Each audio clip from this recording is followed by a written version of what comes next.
네, 이번에는 이제 태브닌 우리의 등가회로에 대해서 한 번 더 문제를 풀도록 합시다.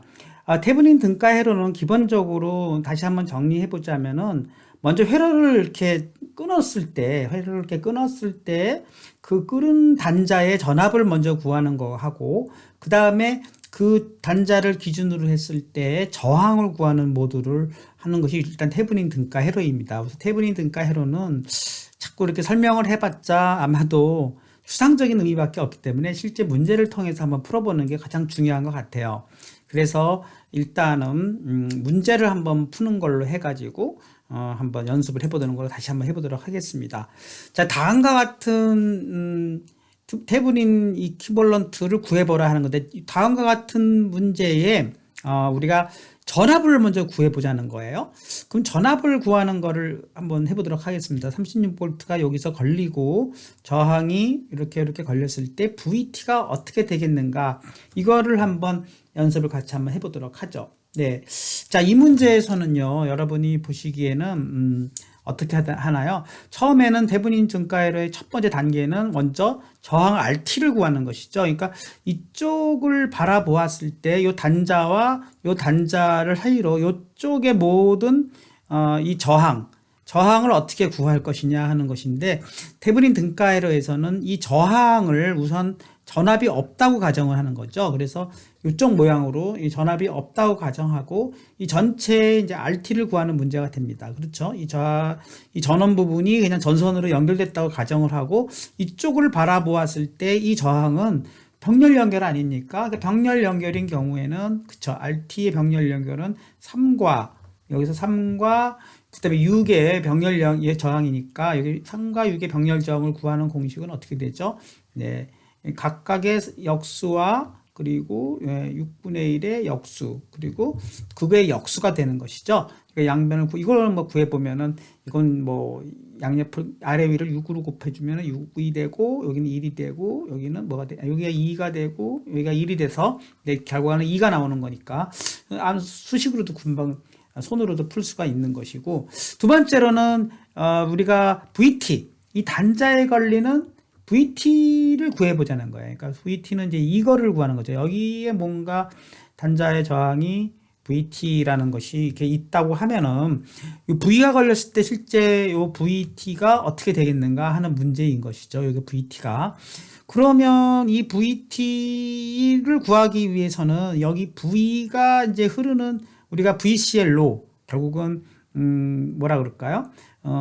그쵸. 커런트로를 통해서 구할 수밖에 없는 거니까 이 커런트로는 여기서 루프를 이렇게 형성시켰을 때 네, 우리가 전압 상승의 송식을 쓴다 그랬죠. 그러니까 전압 상승식은 우리가 어떻게 됩니까? 무조건 VCS 공식을 쓰자 그랬죠. 그러니까 우리가 상승은 마이너스 36이 되는 거고 그 다음에 이제 우리가 요거를 KVL이라고 표현했습니다. KVL은 상승 펌프를 만나면서 전원을 만나면서 36이 됐죠. 그다음 두 번째로는 전류 I가 이제 흐른다고 봤을 때 어떤 이 루프를 통해서 여기서 떨어지는 전압 강하량은 3I가 되는 것이고, 그쵸? 그 다음에 여기가 흐를 때 전압 강하량은 어떻게 됩니까? 6I가 되는 것이죠. 그러니까 6I 이것은 0 이렇게 표현되고 결국은 9I는 네, 36이 돼서 I는 네, 4A가 나온다는 걸 알 수가 있죠. 그러면은 이제 여기에 흐르는 전압 강하량은 어떻게 될까 하는 것만 구하면 되는 거죠. 그 요거의 전압 강하량 VT는 뭐 말 그대로 흐르는 전류 I에 6A만 흐르면 되는 거니까 이것은 뭐 그냥 그대로 오음의 법칙으로 해서 네, I는 지금 방금 구한 4고 걸리는 저항은 R이 6이 돼가지고 네, 24 이렇게 구해지는 것이죠. 그러니까 여러분들이 기존에 있는 KVL 공식을 써도 되고 여기서는 또 분배 법칙을 썼어요. 그러니까 분배 법칙을 쓴다 그러면 어떻게 됩니까? 네, 그냥 36이 걸리면서 R1과 R2의 분배 법칙을 쓴다 그러면은 네, 또 분배 법칙 입장에서 봤을 때는 36V라는 것이 어떤 식으로 전압 분배가 되는 것이죠? R1과 그쵸? R2가 더해진 것에 지금 R2에 걸리는 거의 분배량이니까 이렇게 구하면 또 R1은 3이고 R2는 6이고 또 R2는 6이니까 네, 이런 식으로 계산을 해서 네, 이거의 분배 법칙은 9, 이게 9고요. 4니까 요건 24 이렇게 나오는 것이죠. 그러니까 여러분들이 분배 법칙을 쓰든 KVL을 쓰든 다 마찬가지 수식으로 이 단자의 쉽게 얘기하면 VT를 구하는 문제. 그러니까 다시 한번 정리해 드리자면 네. 첫 번째로는 뭐죠? 그 이퀴벌런트 RT를 구하는 부분, 그리고 태브닌 볼테이지 VT를 구하는 부분인데, RT는 뭐 그냥 여기를 전원이 없다고 생각하면 이렇게 전선을 연결해서 나머지 전체 이퀴벌런트 저항을 구하는 문제니까 직렬이 되든 병렬이 되든 그 공식을 사용하는 것이고, 그 다음에 나머지 볼테이지를 구하는 부분은 키리프의 법칙을 쓰든 또는 경우에 따라서는 분배의 법칙을 쓰든 디스트리뷰션 로우 이걸 쓰든 여러분들이 두 가지 편한 공식을 사용해 가지고 VT를 구하게 되면은 여기서는 이제 문제는 이제 끝나는 것입니다. 그렇게 되면은 실질적으로 등가적으로는 뭐랑 같다? 방금 구한 VT 24V니까 여기 24V짜리의 전원과 그다음에 RTH 예. 지금 이퀴벌런트 저항 요것만 있는 것의 저항으로 이 모든 회로가 이렇게 표시될 수 있다는 것으로 우리가 대분인 이퀴벌런트를 설명할 수가 있는 것입니다. 또 몇 가지 예제를 가지고 대분인 이퀴벌런트 예를 또 설명드리도록 하겠습니다. 이번에는요 어떤 또 예제를 갖고 해볼까요? 다양한 예제를 제가 오늘 갖고 왔습니다.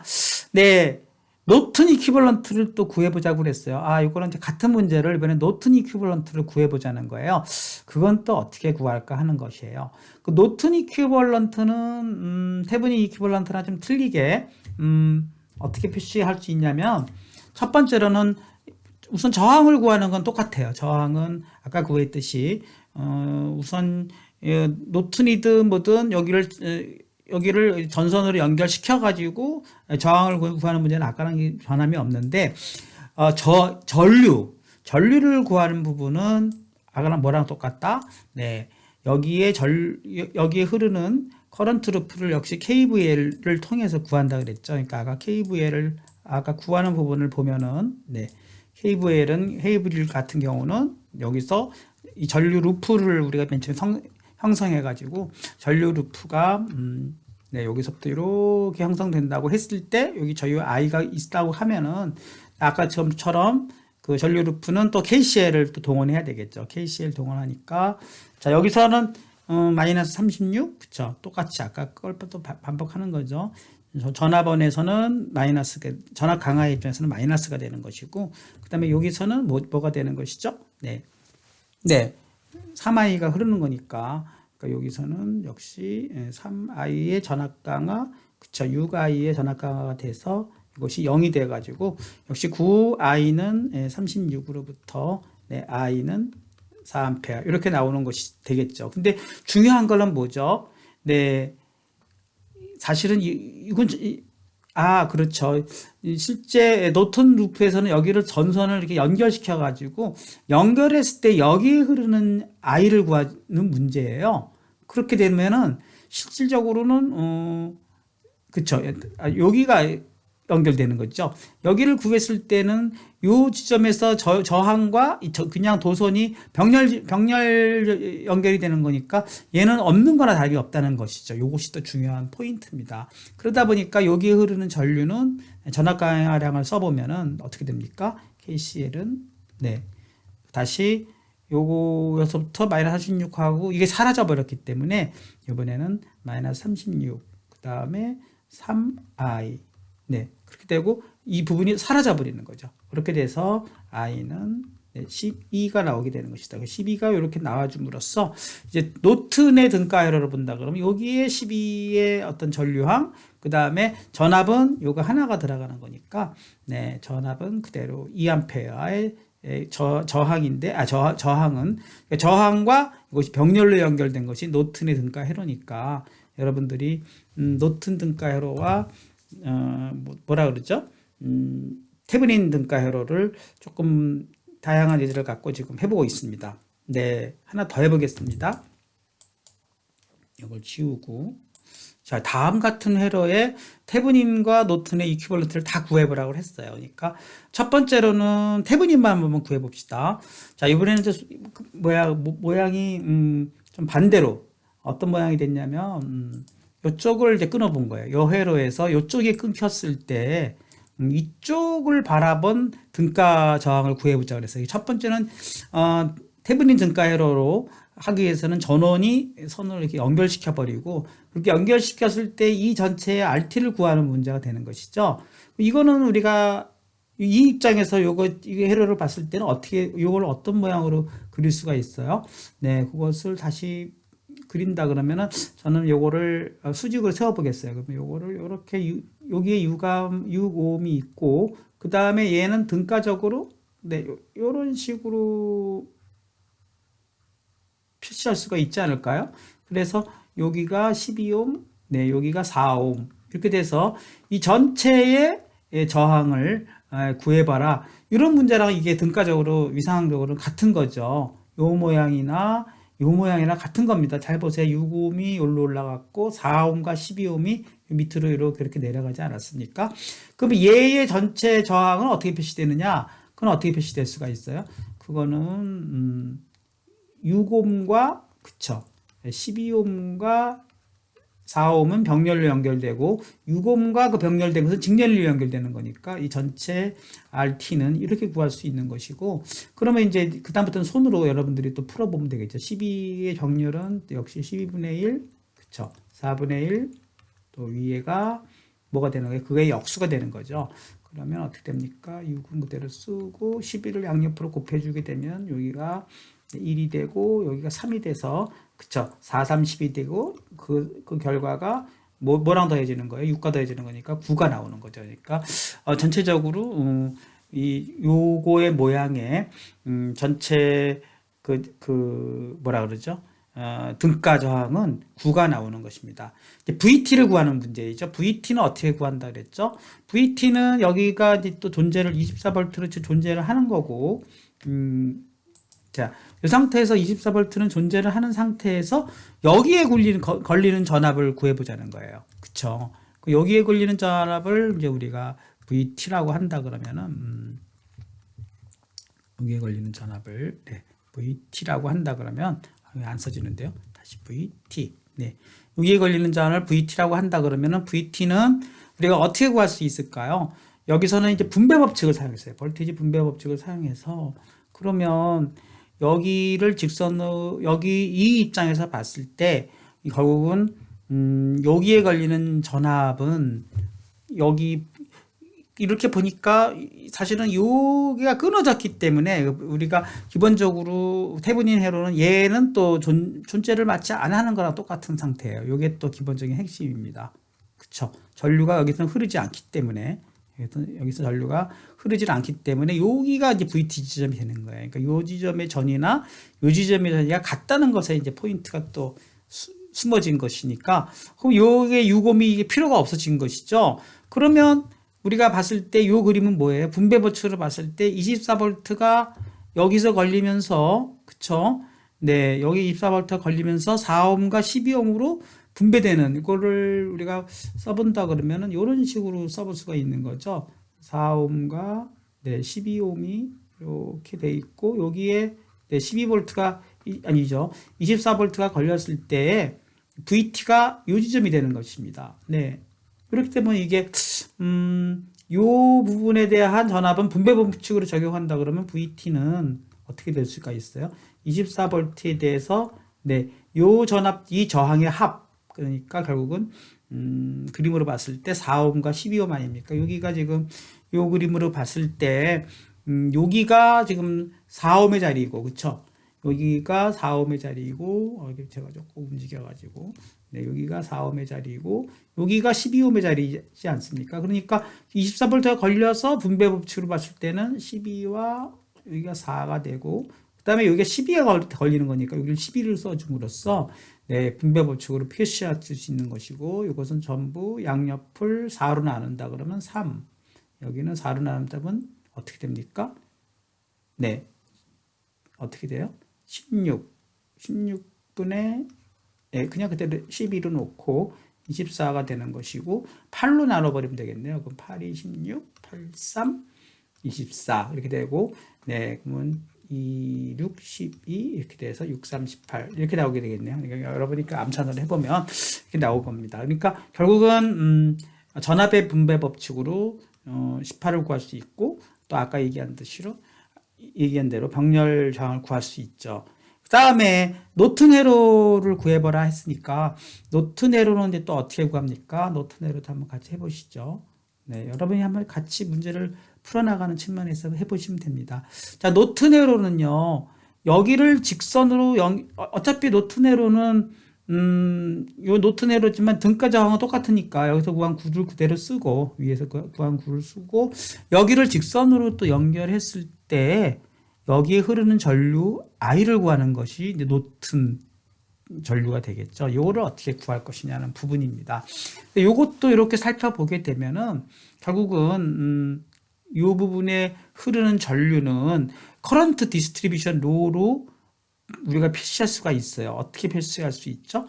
여기가 여기서 흐르는 전류를 한번 구해보고 그 다음에 그 흐르는 전류가 이쪽으로 한번 갈라지고 이쪽으로 한번 갈라지는데 이쪽으로 갈라지는 쪽이 이제 IN인 거죠. 그러니까 결국은 전체 흐르는 전류를 먼저 구한 다음에 전체 흐르는 전류를 구하고 그 다음에 그 I가 IN과 여기를 뭐 I2라고 합시다. 그러면은 이렇게 양쪽으로 요 노드를 중심으로 이제 이게 두 갈래로 갈라지는데 어떻게 분배가 될 것인가 하는 것이죠. 그러면 전체 I를 먼저 구하는 것을 우리가 어떻게 구할 수 있어요? 전체 I는 지금 전체 저항을 이미 구하지 않았습니까? 전체 저항을 어떻게 구했죠? 아까 얘기했듯이 전체 저항은 다시 한번 구한다 그러면 여기가 전선으로 연결했을 때니까 결국은 여기가 병렬, 여기가 직렬 아닙니까? 그러니까 여기가 병렬이고 그 다음에 여기가 직렬이죠. 그렇게 되지 않습니까? 네, 여기가 전체 저항은 그렇죠. 그렇게 구하는 거 아닌가요? 네, 여기서죠. 그게 전체 저항은 여기가 여기 그쵸. 4와 12가 6과 12가 병렬. 여기가 6과 12가 병렬이고 그다음에 4와 직렬이죠. 요거를 먼저 구하는 부분이 되겠습니다. 그러니까 요 부분을 이제 우리가 다시 써둔다 그러면 4와 6과 12가 이렇게 병렬로 표시되는 이렇게 표시되고 있어요. 그러니까 4는 이렇게 되고 6과 12의 병렬은 역시 4분의 1과 12분의 1로 나누어지고 또 위에는 어떻게 되냐 6과 10이니 그거의 역수가 되지 않습니까? 그러면 여기서 양변을 위아래를 12로 곱해주게 되면 우선 4 플러스를 넣어주고 여기가 12 여러분이 자꾸 해볼 수밖에 없어요. 네, 이렇게 해주게 되면 이 결과는 얼마예요? 3이 되니까 결국은 3과 4더니까 뭐가 됩니까? 7 맞습니까? 좀 이상하지 않나요? 결과가 왜 7이 나오나요? 4분의 다시 한번 정리해 보겠습니다.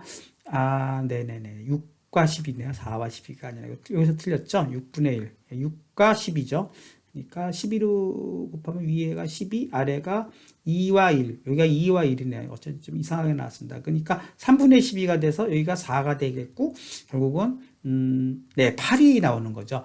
결국은 이제 얘 입장에서 봤을 때 여기를 전선을 연결했을 때 전체 이쪽의 저항은 8이 나오게 되니까 결국은 8분의 24가 돼서 3A가 이렇게 흐르는 게 되겠죠.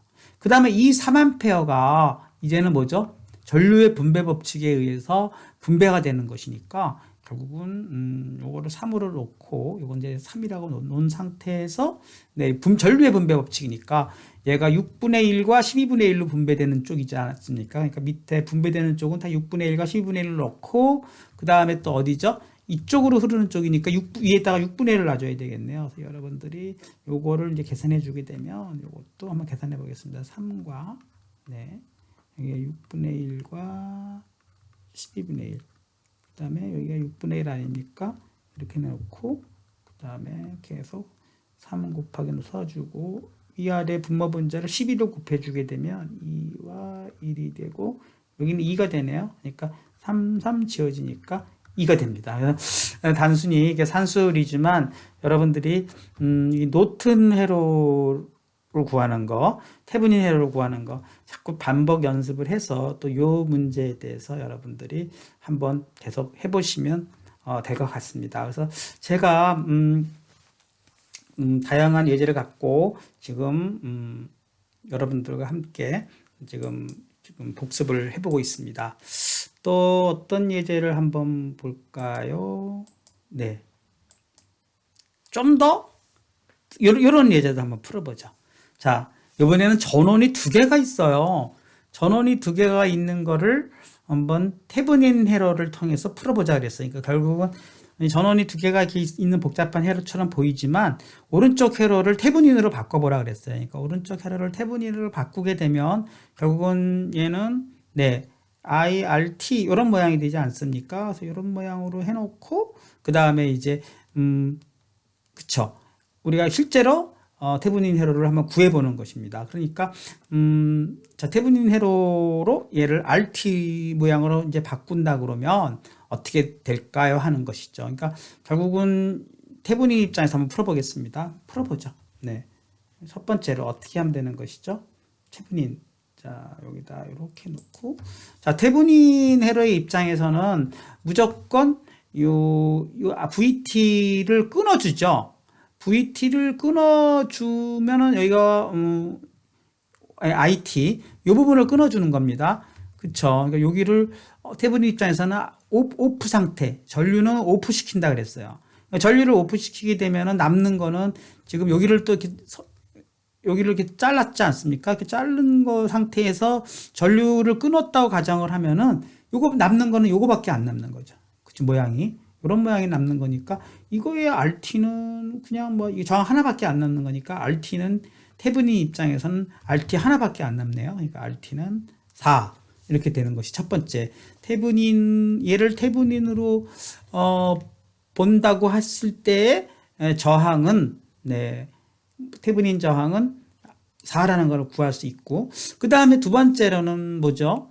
이제 이 끊어진 부분에 대해서 태분인 볼테이지를 구하는 거예요. 그 태분인 볼테이지를 구하는 이 부분의 볼테이지 V는 다시 이제 전류가 있다고 가정을 하고 여기가 V는 건데 그거는 현재 얘가 1A니까 그냥 단순하게 태분인 볼테이지는 네, 여기가 1A 그냥 그대로 흐르면 네, 4V가 나오지 않습니까? 그러니까 4V 이렇게 나오는 거니까 결국은 얘는 어떻게 해석이 되느냐?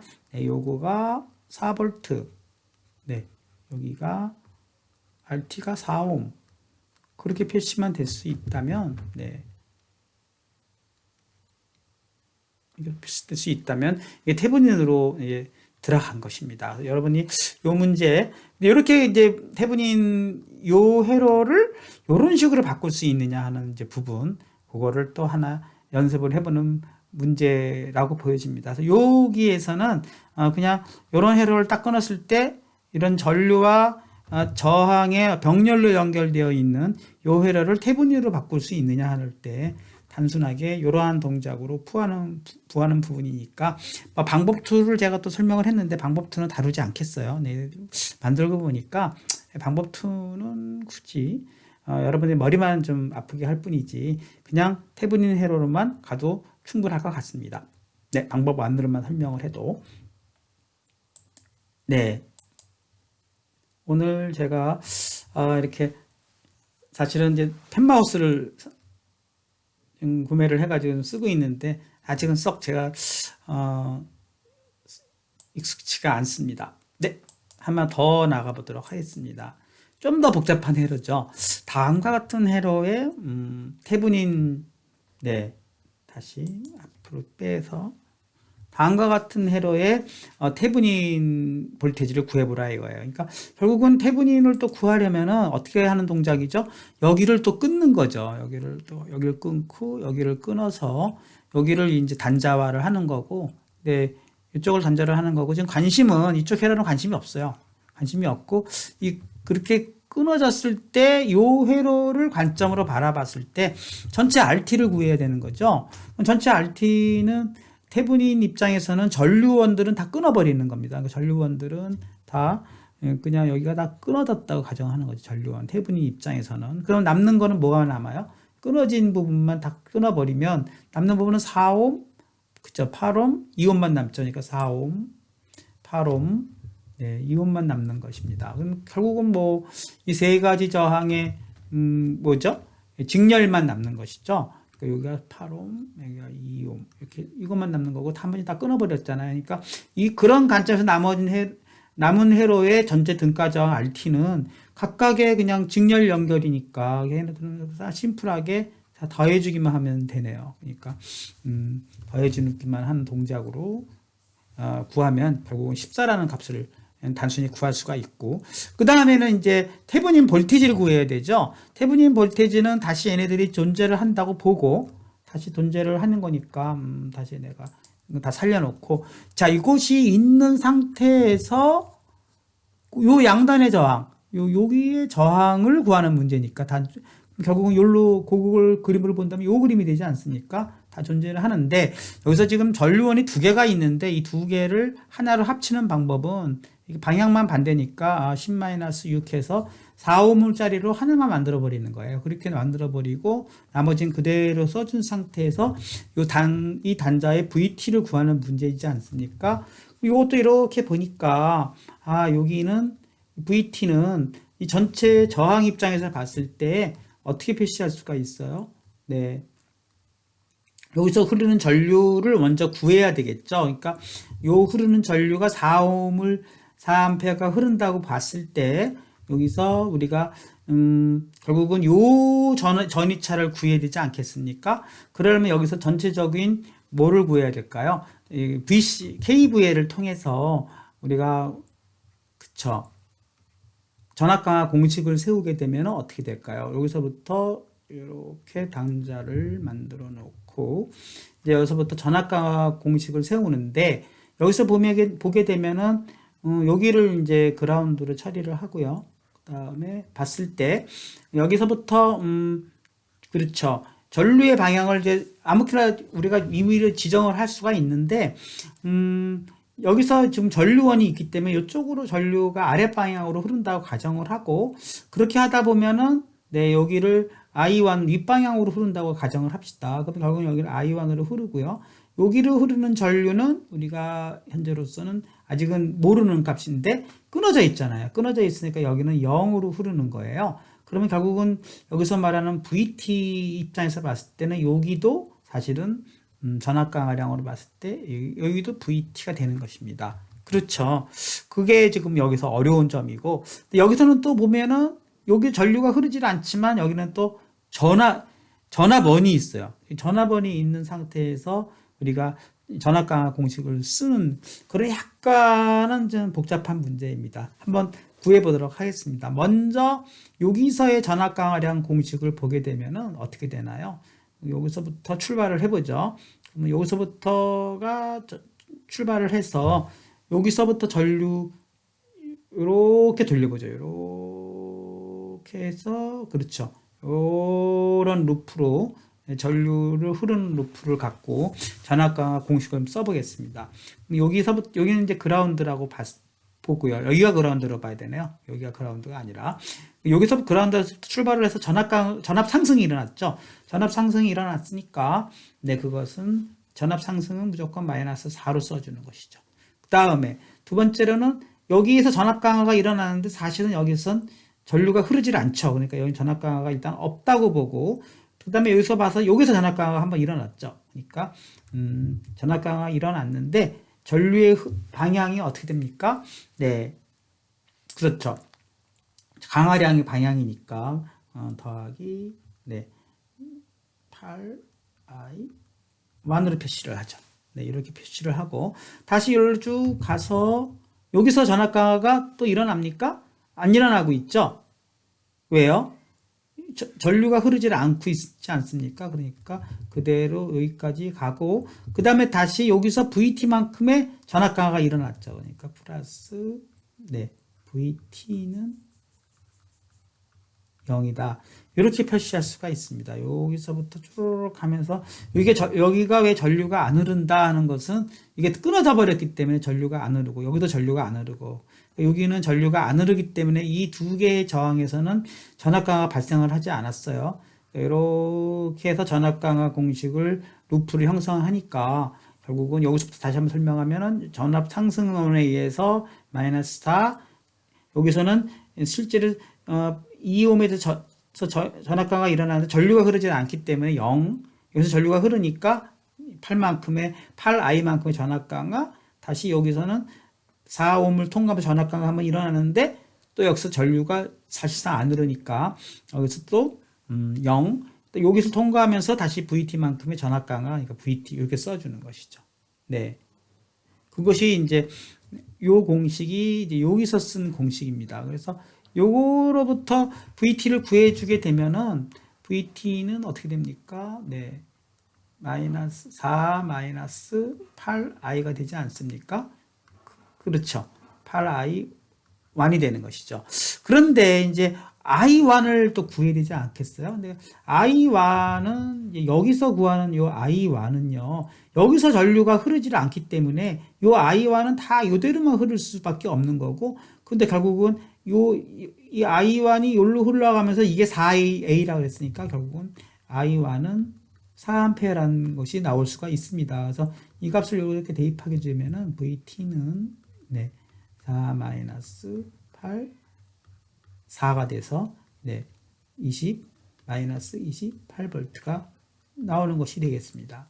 그러니까 결국은 마이너스 28 이렇게 구해졌죠. 그런 식으로 해서 요 복잡한 회로처럼 보이지만 요 문제는 조금은 복잡한 문제예요. 첫 번째로는 전류원이 두 개를 넣은 거, 전류원 두 개를 하나로 줄이는 문제를 살짝 여기서 넣었고, 두 번째는 단자이기 때문에 이 부분이 끊어버렸을 때 전류가 흐르질 않는데 여기에 전압원을 넣어줌으로써 전류는 흐르지 않지만 전압강화는 일어나는 그러한 부분을 조금 여기서 설명하고 있습니다. 그래서 이런 부분이 여러분들이 문제를 다룰 때 조금은 어려울 수가 있다 하는 부분이 사실은 이 문제에서 들어가고 있습니다. 네. 자, 오늘 태블릿 회로를 여러분들한테 설명을 드린다고 했는데 제가 보기에는 더 여러분들을 머리를 아프게 하지 않았나 싶으네요. 네. 그거를 이제 똑같은 문제를 피스파이스로도 푸는 부분을 다루도록 하겠습니다.